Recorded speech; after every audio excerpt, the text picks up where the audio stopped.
Señor, bendiga la iglesia, bendiga cada familia de la iglesia Restaurando el Tabernáculo. Vamos a leer un pasaje de la Sagrada Escritura, que es el capítulo 3 de la epístola Paulina a los Filipenses. Filipenses capítulo 3, como aparece allí en pantalla. Leo en el nombre del Padre, del Hijo y del Espíritu Santo. Por lo demás, hermanos, gozaos en el Señor. A mí no me es molesto el escribiros las mismas cosas, y para vosotros es seguro.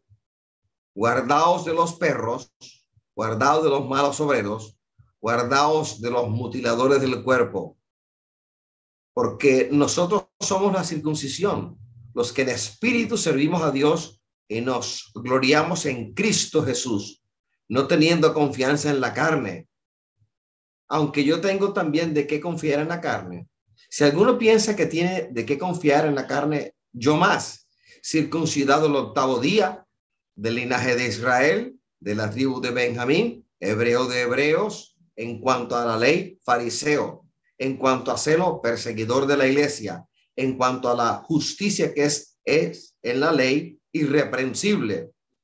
Pero cuantas cosas eran para mi ganancia, las he estimado como pérdida por amor de Cristo.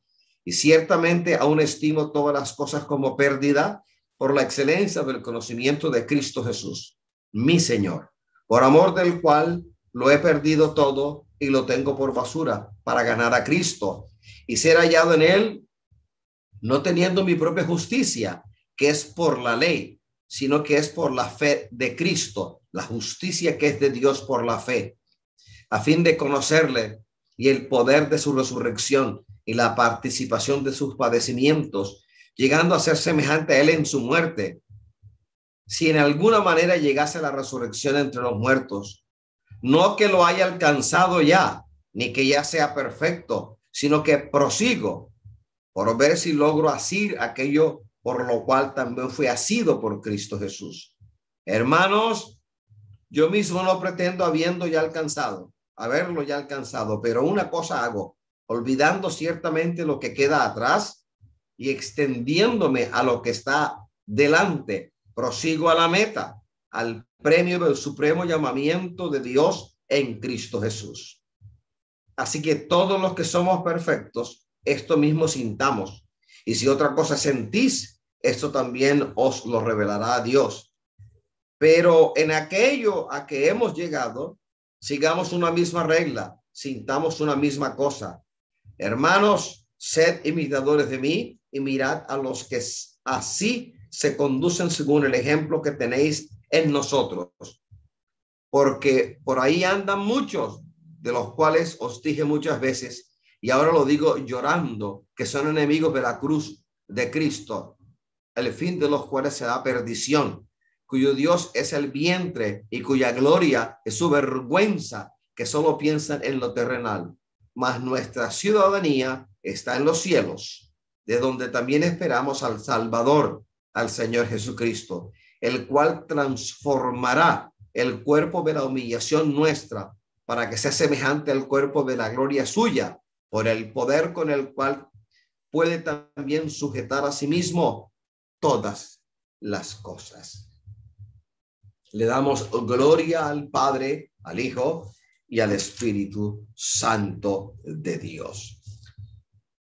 Cuando uno lee Filipenses 2 y pasa al capítulo 3, hay algo como un paso abrupto, porque en el capítulo 2 Pablo viene hablando de regocijaos, gozaos, y de pronto hay una irrupción de un tema que tiene que ver con los enemigos de Pablo, los enemigos de la cruz, los enemigos del evangelio de Cristo Jesús.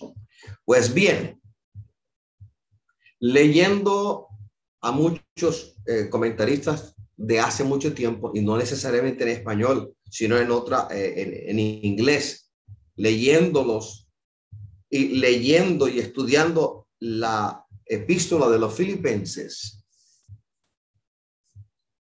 podemos llegar a la conclusión de que definitivamente hay hay un paso abrupto, aparentemente del capítulo 2 al capítulo 3.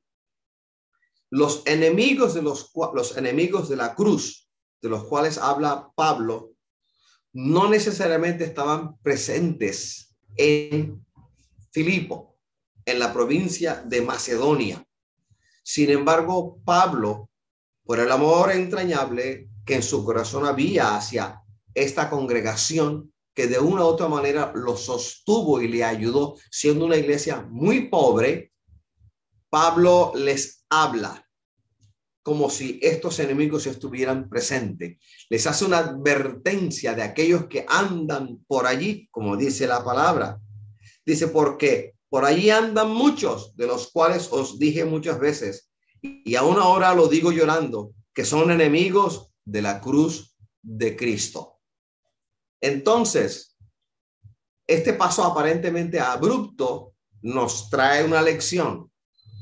Hablando de Pablo, cuando yo leo de manera sosegada la epístola a los Gálatas, que contiene 6 capítulos, recuerde que Pablo en la antigua provincia de Galacia recorrió ciudades como Listra, Derbe, en su primer viaje misionero. Allí fundó iglesias, allí llevó el evangelio con demostración de poder y de Espíritu Santo y fuego, no con palabras humanas de sabiduría que perece, la sabiduría de este mundo. Al regresar a su punto de contacto o centro de misiones, que era Antioquía, estando allí después del periplo, del recorrido de ese primer viaje misionero, a él llegó la noticia infausta de que allí en Galacia, los maestros judeocristianos o judaizantes habían salido ya a la palestra pública, se habían mostrado. Y donde quiera que estuvo Pablo, allí estaban ellos camuflados, disfrazados como parte de la congregación. Pero una vez ido Pablo de vuelta al centro de misiones en Antioquía, salieron en público y empezaron a denigrar del apóstol Pablo, a decir que ese apóstol llamado Pablo no era del grupo original de los apóstoles que en Jerusalén estuvieron con Cristo Jesús.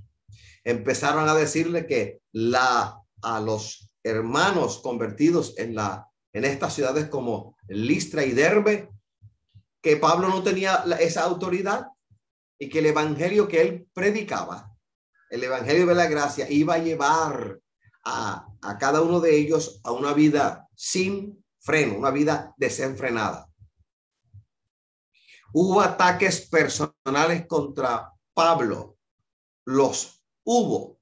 Y Pablo, al escribir la epístola a los Gálatas, hace una defensa de cómo llegó él a los pies de Cristo.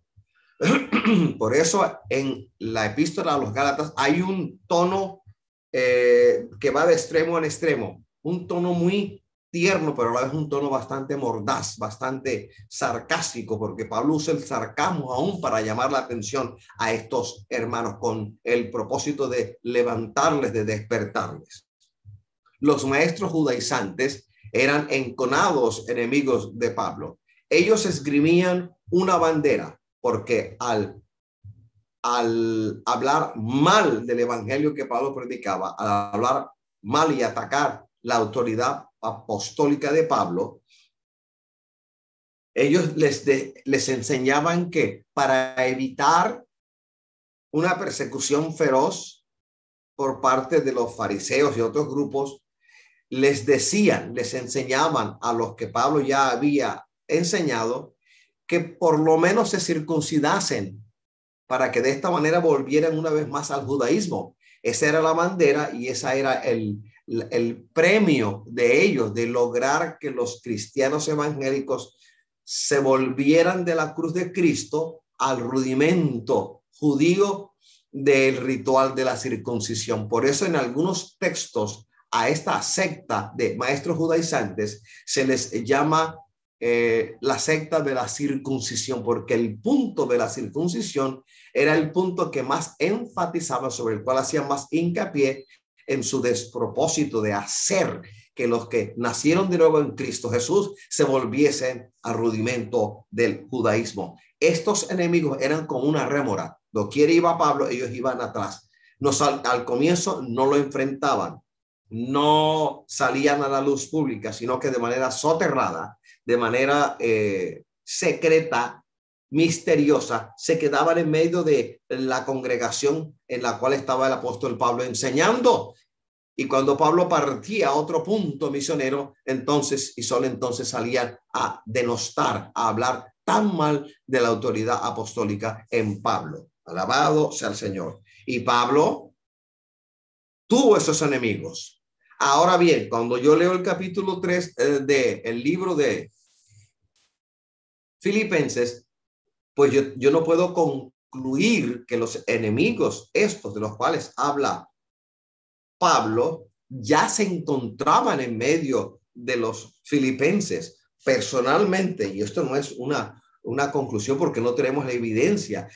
Es decir, no necesariamente estos enemigos de los cuales habla Pablo y de los cuales les advierte a los filipenses, no necesariamente estaban en medio de ellos, pero era un potencial peligro. Y como Pablo había estado con ellos y en medio de ellos, así que Pablo a lo mejor deducía que así como estuvieron allá en Galacia, donde él también estuvo, a lo mejor iban a ir también a Macedonia, la antigua provincia de Macedonia, y específicamente a Filipo para derramar su inmundicia doctrinal sobre ellos.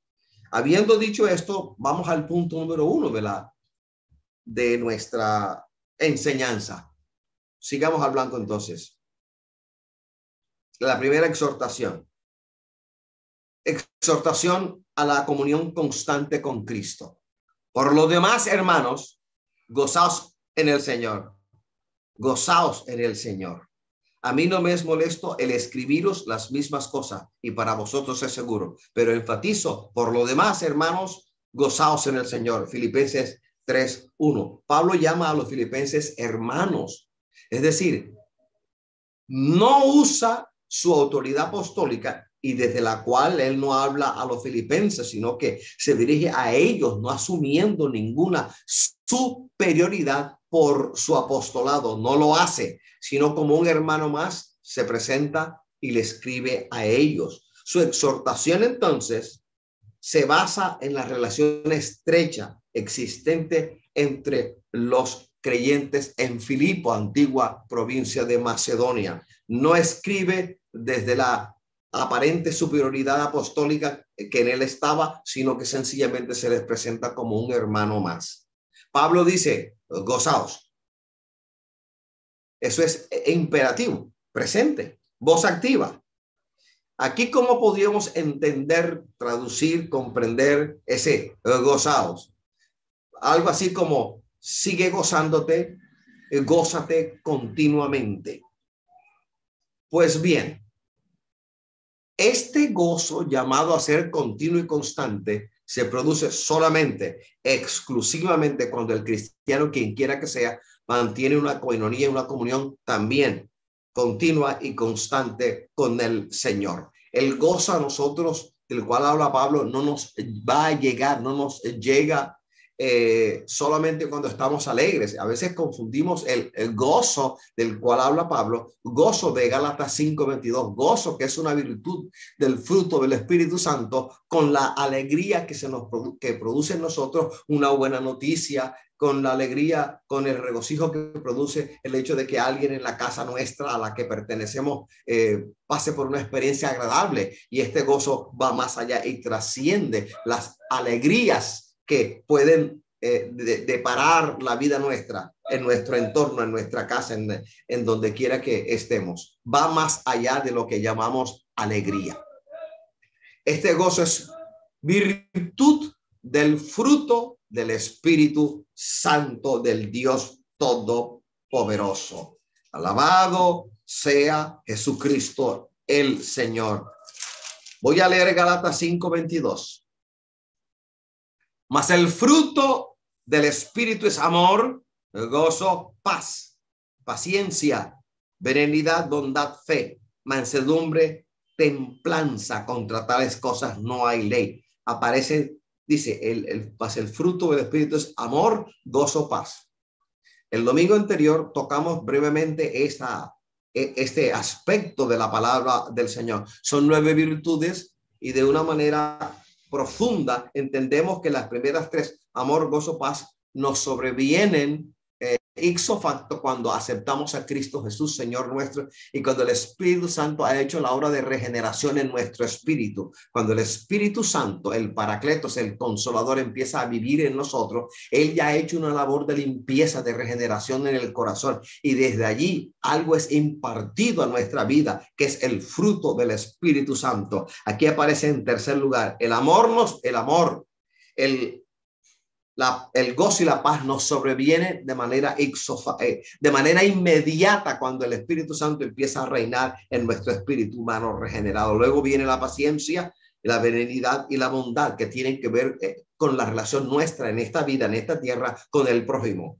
Y las últimas, fe, mansedumbre, templanza, que parecen ser un acopio, un entrenamiento, una influencia divina para que nosotros resistamos en todas las pruebas que el Señor permita en nuestra vida. Por eso dice, contra tales cosas no hay ley. Así que este gozo es una virtud del fruto del Espíritu Santo. Yo puedo estar en medio de una prueba, puedo estar en medio de una grande estrechez y aún experimentar el gozo, porque la salvación en Cristo produce gozo, gozo inefable, gozo que el mundo no tiene y gozo que el mundo no puede dar. El trago, el vino, el ron, el whisky no dan ese gozo.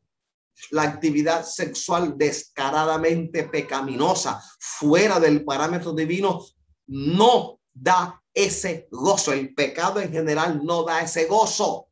Por eso que el pecado practicado en el hombre le lleva a volverlo a hacer y hacer y hacer, y lo lleva de un estado malo a uno peor, porque no hay satisfacción, porque eso no es gozo. El gozo lo produce la coinonía con el Cristo de la gloria, que es a través del Espíritu Santo. Alabado sea el Señor. Mi alma te alaba, mi alma te bendice, Padre. Gozo.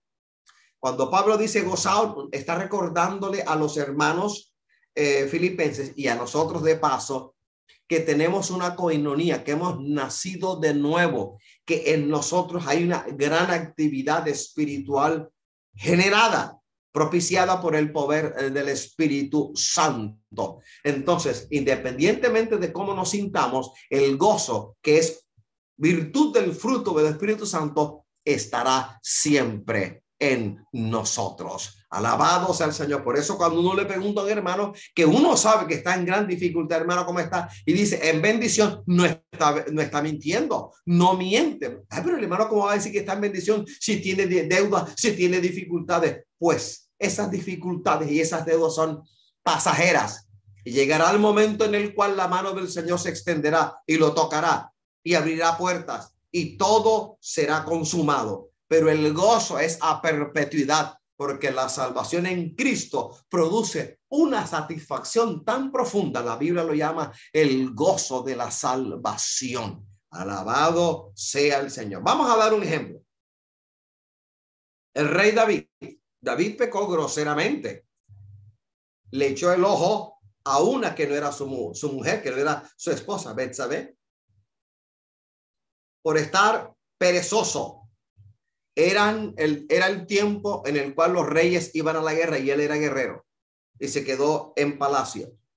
Andaba perezoso, andaba no ocupado, y desde el techo, que es diferente a nuestros techos, allá arriba, desde arriba, vio en la forma, en la geografía, en la topografía de Jerusalén, que no es como la de Barranquilla, lisa, sino que así, medio empinada, es unas colinas hacia abajo, colinas hacia arriba. Vio el cuerpo desnudo de una mujer que se bañaba y por estar ocioso, sus ojos fueron prendidos del cuerpo de esa mujer y pecó de una manera terrible. Pecó. Cuando vuelve en sí, cuando un profeta se le presentó y le contó una historia y preguntó, ¿quién es ese? Ese profeta tuvo la valentía, la interés de decirle, ese eres tú. Y el Señor de esta manera lo confrontó. Pues bien, David, después de pecar experimentó la ruptura de la comunión, de la coinonía con Dios. ¿Qué dice el Salmo 51:12? Porque lo anheló. Vuélveme el gozo de tu salvación y espíritu noble me sustente, porque la salvación en Cristo produce gozo inefable. Podrás estar en medio de la dificultad, podrás estar en la montaña, en el desierto, en lo profundo de la mar. Hordas de demonios podrán estar atacándote. Espíritus de muerte y destrucción te habrán podido lanzar. Con todo eso, el Señor, si el Señor es contigo, ¿quién contra ti? Y Él lo permite para disciplinarnos, para enseñarnos y para prepararnos para la obra que Él ha puesto delante de nosotros. Leer el capítulo 12 del libro de Hebreos es aprender por qué el Señor permite la prueba, permite lo uno y permite lo otro. No porque nos odie, no porque sea malo, no, es porque Él al que toma por hijo disciplina y al que ama azota. Es parte de la disciplina del Señor para cada uno de nosotros, parte de la disciplina, parte de la enseñanza. Alabados al Señor, y parte de nuestro entrenamiento. El Salmo 51, el verso 12, es un clamor de alguien que había roto su comunión con Dios por el pecado, porque es el pecado lo único que puede romper la relación, la comunión con Dios. Así como en Edén, lo único que pudo haber roto la relación que tenía Adán y Eva, Isha con su creador, fue el pecado. De igual manera, en el caso nuestro, lo único que puede romper, que puede producir ruptura de la comunión con Dios, es el pecado. Eso le ocurrió a David. Un ejemplo. Ahora bien, al creyente, el Espíritu Santo lo ha puesto en Cristo, y la comunión con Cristo es el origen del verdadero gozo. En el Instituto Bíblico hemos estado hablando de la obra del Espíritu en el creyente, la obra del Espíritu en el creyente, que es el subtema último que estamos tocando. ¿Qué significa la expresión en Cristo Jesús, en el Señor? Sencillamente que el Espíritu Santo, que es consolador, mientras Cristo estuvo en la tierra, Él fue consolador.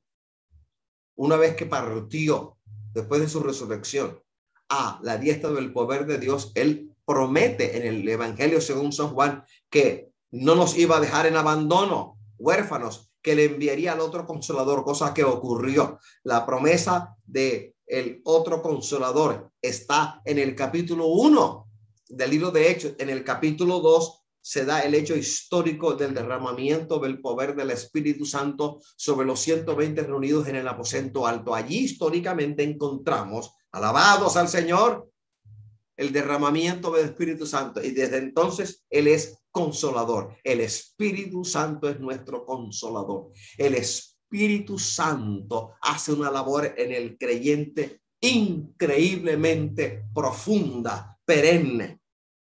Cuando el Espíritu Santo empieza a morar en nosotros, el Dios del cielo coloca un sello. El sello del cual habla la palabra es la presencia sin igual del Espíritu Santo. El sello de Dios en nosotros, que es el Espíritu Santo, produce en nosotros seguridad de una salvación tan grande y nos trae claramente la revelación de que le pertenecemos al Dios vivo y verdadero, el que pagó el precio con sangre inocente derramándola en la cruel cruz del Calvario, y que en nosotros está la manifestación del poder del Espíritu Santo.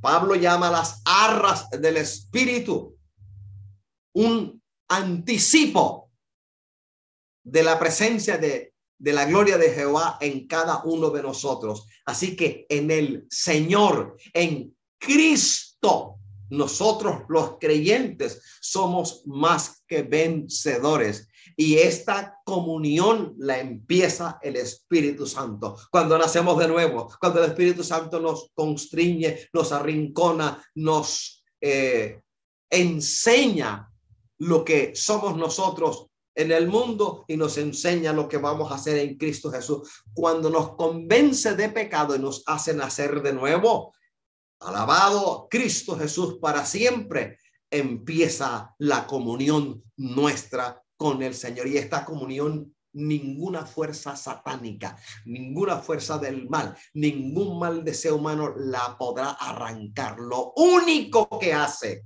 que se rompa esta comunión con Cristo Jesús por el Espíritu Santo es la práctica del pecado. Alabado sea el Señor. Así que la comunión con Cristo es el verdadero origen del gozo también verdadero. Gozo, una virtud del fruto del Espíritu Santo. Gozo, un regalo, una dádiva, un presente que el Señor pone en el espíritu humano regenerado del creyente. Sigamos adelante.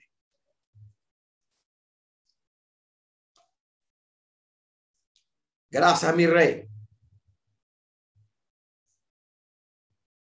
Exhortación a la comunión constante con Cristo. Vamos a leer el Evangelio según San Juan 15:11. Estas cosas os he hablado para que mi gozo esté en vosotros y vuestro gozo sea cumplido. La comunión con Dios es posible solamente por medio de Cristo. Y Cristo ha enviado al otro, rogó al Padre y envió al otro Consolador para que esté con nosotros y está con nosotros. Sigamos leyendo entonces lo que la Biblia nos enseña.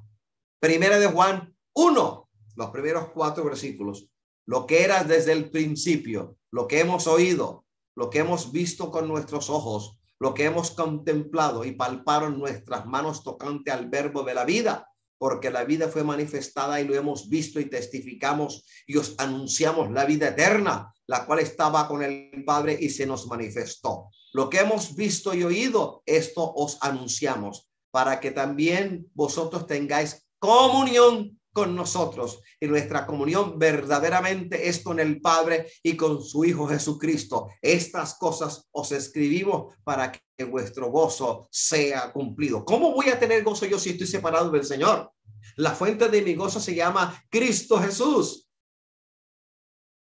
¿Cómo voy a tener yo gozo? ¿Cómo voy a experimentar gozo si estoy amargado, maldiciendo, masticando maldición y me aparto de la iglesia de Jesucristo el Señor y me aparto de la Biblia y me aparto de sus preceptos y no leo, sino que vivo la vida que me da la gana? ¿Qué comunión puedo tener yo con el Señor? Y entonces, si no hay comunión, tampoco hay gozo. Viviré amargamente, amargura de espíritu, sin importar lo malo que te acontezca, que Dios permita en tu vida. Porque para que lo malo te acontezca, no necesariamente tienes que hacer nada malo tú, sino que sencillamente el Señor permite tantas cosas en nuestra vida que a la larga redundan en nuestro crecimiento, en nuestra enseñanza, en nuestro entrenamiento, en nuestra bendición. Y por mucho que sea, por muy grande que sean las cosas malas que se agolpan en nuestra vida, si nosotros mantenemos una comunión constante y continua con el Cristo de la gloria por el Espíritu Santo, habrá gozo en cada uno de nosotros. Hay experiencias en las cuales muchos de nosotros nos sentimos atribulados, que sí ha habido tribulación. Nos sentimos perseguidos, que sí ha habido persecución. Nos sentimos señalados, que sí ha habido señalamiento. Y sin darnos cuenta, hemos estado con familiares, hemos estado con compañeros de trabajo, hemos estado con gente en un bus, en una buseta, hemos estado en la playa, hemos estado por la montaña, en diversos lugares.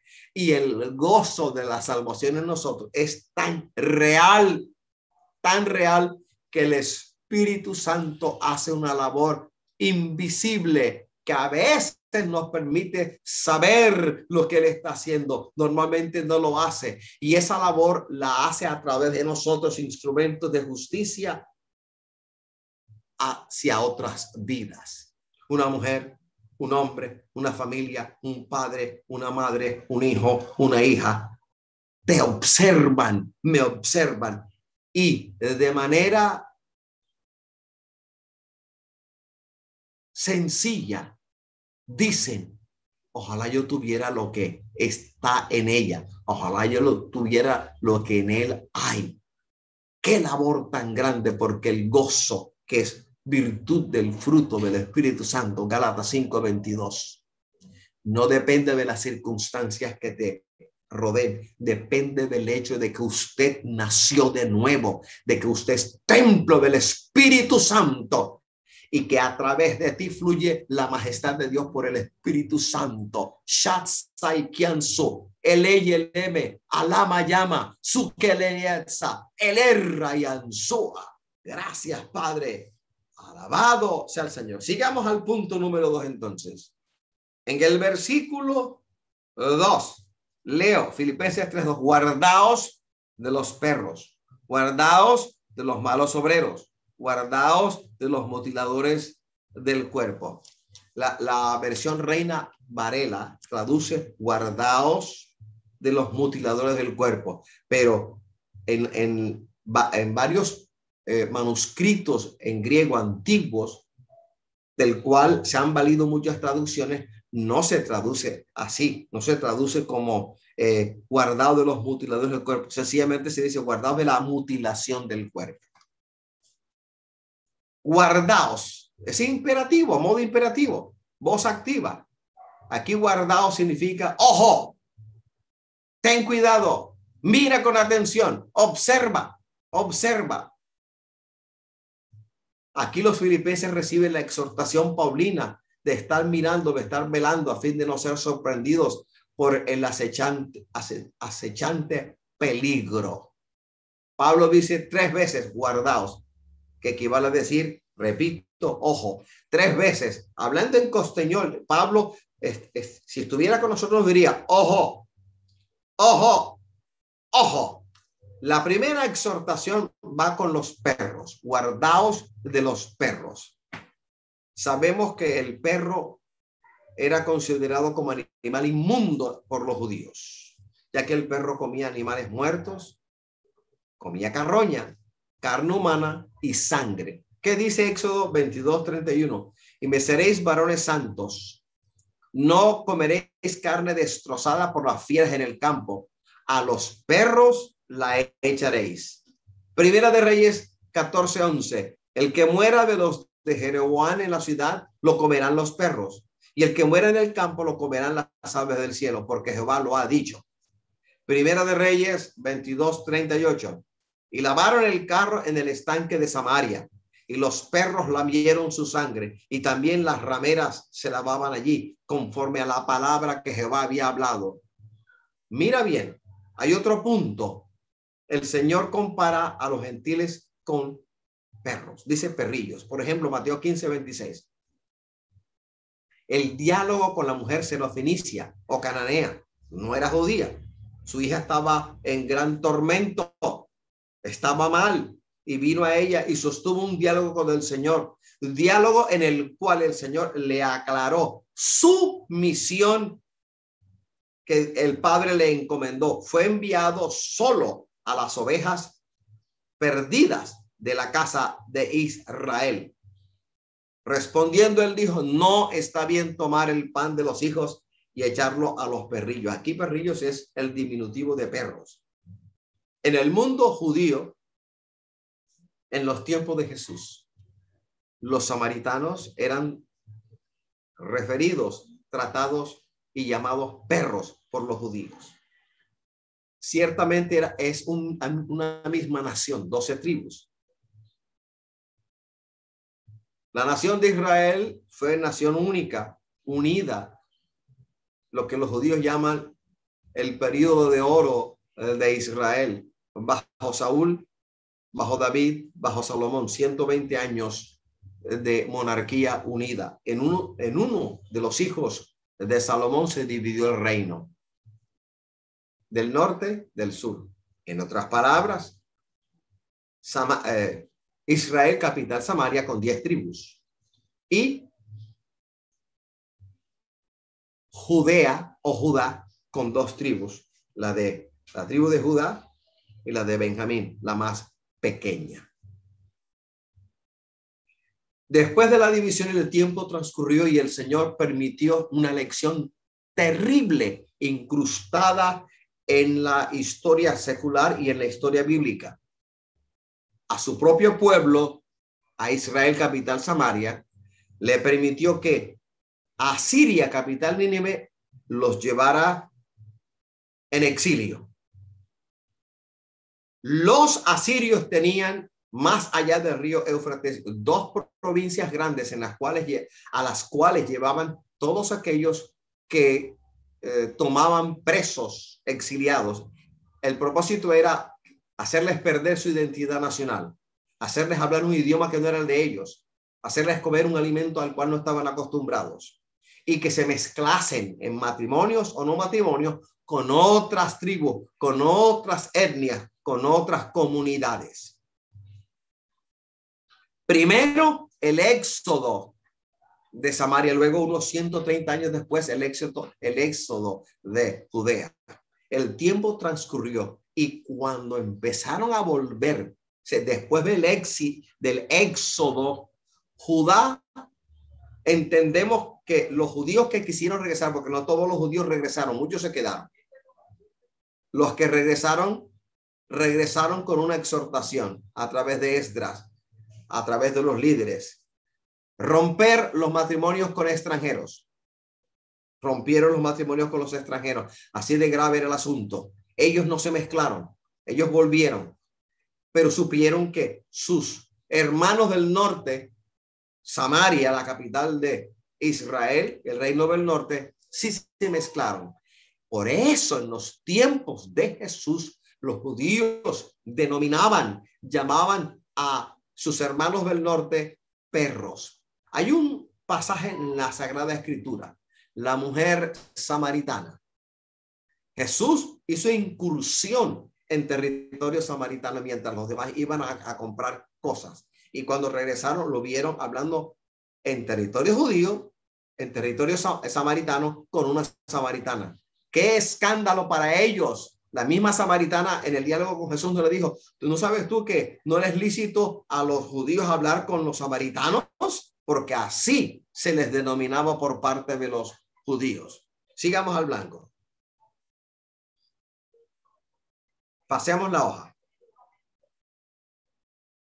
Según la ley, incluso estaba prohibido usar el dinero producto de la venta de algún perro como ofrenda para la casa de Jehová, porque era animal inmundo, lo tenían por inmundo. Es decir, cuando ellos usaban el término perro, estaban insultando, estaban lanzando denuestos.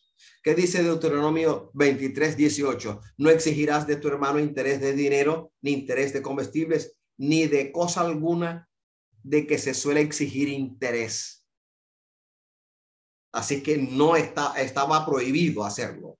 En Filipenses 3 usa Pablo el vocablo perros para referirse a los maestros judaizantes. Aquí hay un cambio, aquí hay un giro. Si usted lee detenidamente el capítulo 3 de Filipenses, se entenderá que ahí Pablo utiliza el vocablo perros, pero no se dirige a los gentiles como los judíos solían hacerlo. Se dirige a los maestros judaizantes, a unos contrincantes que él tuvo cuando empezó su periplo de misionero, cuando empezó en la provincia de Galacia. Ahí los encontró, los maestros judeocristianos judaizantes o la secta de la circuncisión, que hacían énfasis en que todo aquello que Pablo enseñaba era bueno, pero le faltaba algo y sencillamente le faltaba que se circuncidase.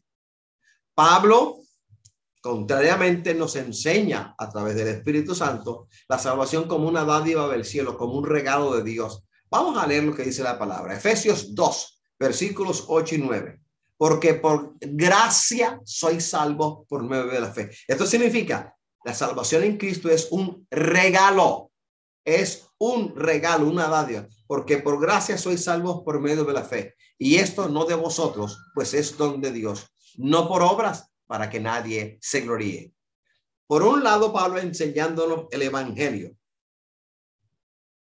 Y por otro lado, los maestros judaizantes haciendo hincapié en la necesidad que tenían los nuevos creyentes de pasar por el sedazo, por el filtro del ritual, de la ceremonia de la circuncisión. Ellos decían, ¿quieres ser salvo? El mismo Pablo se circuncidó y va a espaldas de ustedes a Jerusalén a adorar en el templo. Así que ustedes son creyentes de segunda estofa, porque él no les dice qué es lo que tienen que hacer, y lo que tienen que hacer es circuncidarse. Sigamos adelante.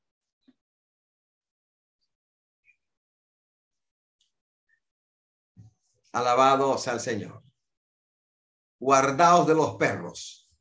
Vamos a leer Hechos 15 del 1 al 6. Entonces algunos que venían de Judea enseñaban a los hermanos: si no os circuncidáis conforme al rito de Moisés, no podéis ser salvos.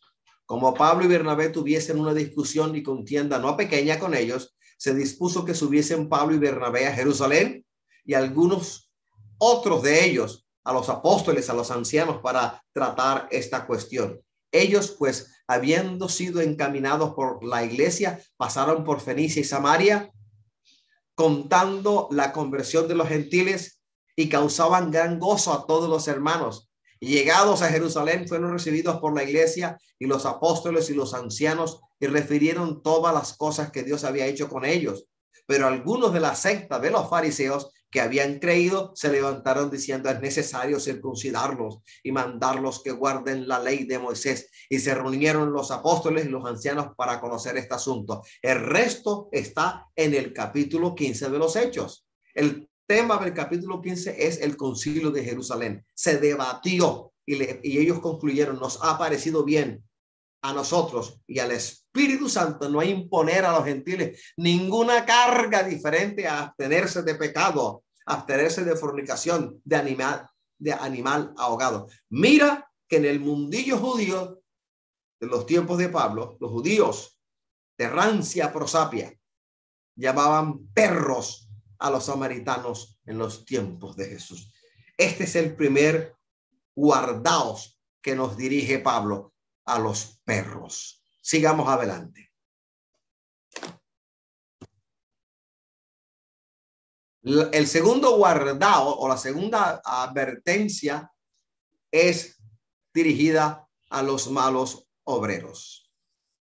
Malos obreros implica que son parte de la iglesia, implica que están con nosotros, implica que están en medio de nosotros, aunque no son de nosotros. Guardados de los malos obreros, mercenarios, o como decía el Espíritu Santo, mercaderes de la palabra. Y a veces vienen de Miami, a veces vienen de Puerto Rico, a veces vienen de Estados Unidos, a veces vienen de otros continentes a predicar la palabra. Y hay milagros, portentos, maravillas, porque el Señor a quien quiere salvar, salva. Señor, de quien quiere tener misericordia, tiene misericordia. Alabado sea el Señor, pero ellos tendrán que dar cuenta al Señor por su fraude. Son mercaderes de la palabra, obreros fraudulentos que no glorifican a Jesucristo el Señor, sino que buscan su propio beneficio y su gloria personal. ¿Ha oído hablar de ellos? ¿No los ha visto? Aparecen muchos de ellos rimbombantemente por televisión, por otros medios. Aparecen hablando infladamente de cosas en las cuales su corazón no está, pero su bolsillo sí está. En el capítulo 2 de Filipenses, Pablo nos da dos ejemplos de ministros fieles e intachables: Timoteo y Epafrodito. Epafrodito es el nombre. En ausencia de los siervos fieles, es posible que aparezca el asalariado a perturbar el rebaño del Señor. A veces uno, como líder, como pastor, uno hace un llamamiento y resulta que los primeros que salen a decir yo voy no son los hijos de Dios, sino los hijos de Satanás, el diablo. Gracias, Padre. Malos obreros cuyo Dios es su propio vientre.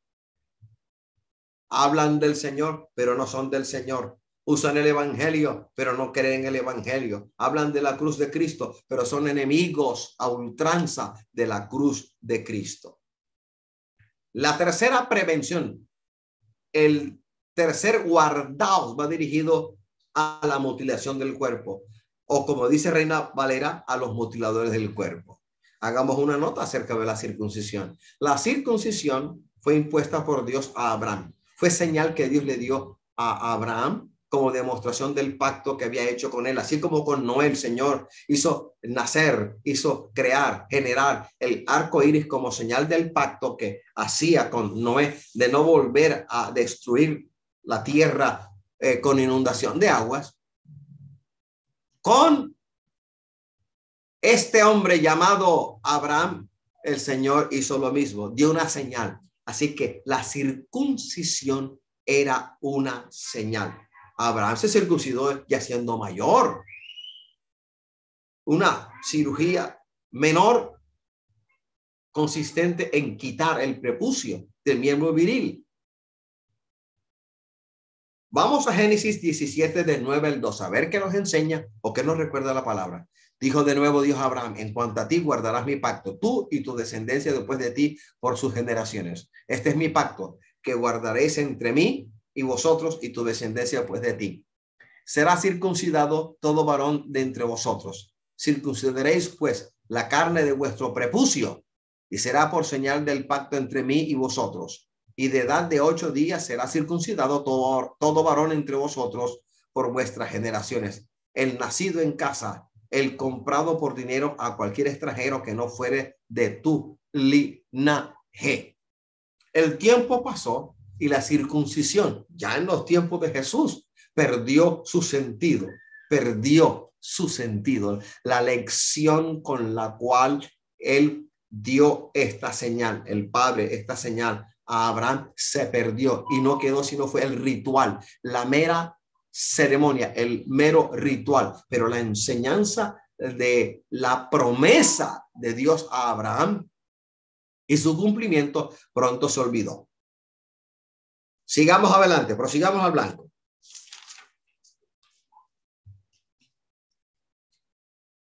Gracias, Padre.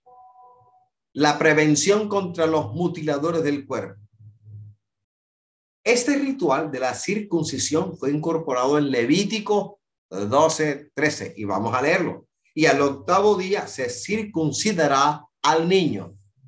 Este ritual se incorporó en Levítico 12:3, como lo decimos, y se efectuaba al 8º día de nacido el niño, aunque fuese sábado.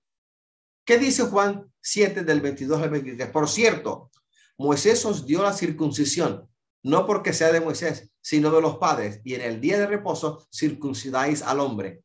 Si recibe el hombre la circuncisión en el día de reposo, para que la ley de Moisés no sea quebrantada, os enojáis conmigo porque en el día de reposo sané completamente a un hombre. He aquí el argumento, la verdad que el Señor les enrostra a los enemigos que le acusaban a él y a sus seguidores. Ahora bien, primero que todo fue dada por Dios como señal de fe y era un solemne recordatorio para Abraham y su descendencia o descendientes de que Dios habría de cumplir la promesa que Dios hizo a Abraham.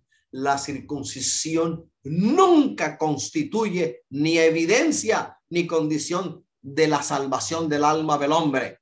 Pero los judaizantes enseñaban que si el hombre no era circuncidado, no podía ser salvo. Por eso Pablo llama a esta posición errónea mutilación, no circuncisión, trayendo a la memoria que en muchos templos paganos, antes de Cristo y después de Cristo, los sacerdotes se cortaban partes de su cuerpo, mutilaban partes de su cuerpo como parte de una ceremonia, como un espacio en la ceremonia de ellos. Así que el Señor les llama a ellos, les está comparando a los judaizantes con los obispos o con los sacerdotes paganos que en sus rituales se arrancaban pedazos de piel. Mutilación. Y como ellos hablaban de la circuncisión, Pablo contrasta de manera exacerbada la palabra mutilación. ¿Por qué habla de mutilación? Porque ellos estaban hablando de circuncisión. Sigamos adelante entonces.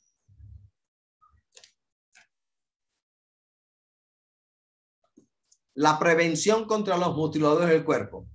Pablo recuerda a los sacerdotes paganos. Esos sacerdotes paganos no circuncidaban, mutilaban, arrancaban partes del cuerpo. Filipenses 3:3 dice, porque nosotros somos la circuncisión, los que en espíritu servimos a Dios y nos gloriamos en Cristo Jesús, no teniendo confianza en la carne. Hechos 15:1. Entonces algunos que venían de Judea enseñaban a los hermanos, si no os circuncidáis conforme al rito de Moisés, no podéis ser salvos. ¿Qué dice Romanos 2:29? Sino que es judío el que lo es en lo interior y la circuncisión es la del corazón, en espíritu, no en letra, la alabanza del cual no viene de los hombres, sino de Dios. A ver, hablemos de nosotros. Nosotros hemos sido redimidos por medio del sacrificio de Cristo en el Calvario cruel. Ahí no interviene ningún mérito humano. No hay mérito humano cualquiera que nos proporcione las bendiciones espirituales que sí nos proporciona el Padre Eterno a través del Hijo por medio del Espíritu Santo.